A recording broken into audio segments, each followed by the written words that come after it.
saan tinda mo? Bunay? Nagpa-share ka pa ng Ha? dito sa Roman. Anong tinda mo? Bunay? Bunay sana. May apot ko ta ako. Oo, ano ito? Basta, Sa inali ang bunay. ako po sa tamang istorya, Sa inali ang bunay. So tama sana. So Tama ang istorya. ang bunay, Sa inali.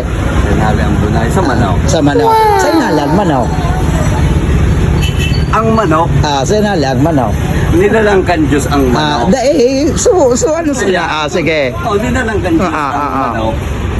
Dahil ba naglalang sa Diyos na bunay sa manok? Yan. Pero sumanok sa inali mananggad. So, manok, sa bunay. Sa bunay. Ari nagnainot sa duwa.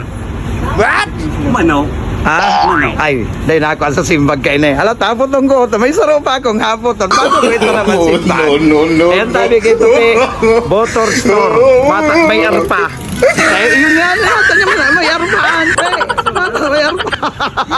Hala, apot tong ko muna ko na si Miss Bunay. Tignan ko muna.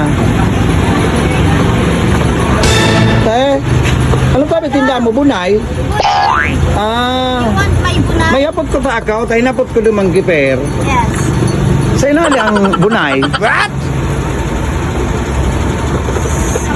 Sa manok.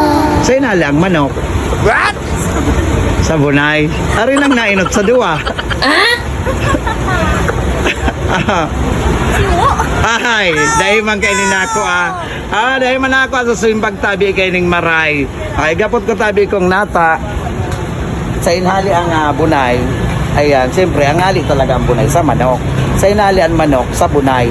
Pero ang hapot ko tabi kay Miss Bunay, kung arin ang nainot sa duwa. Thank you very much. Okay. Guys, Tupi. Ano mo? Super vlog. Super vlog. Ayan, pagipalo man tabi. And syempre si Miss Bunay. Thank you very much. Ayan.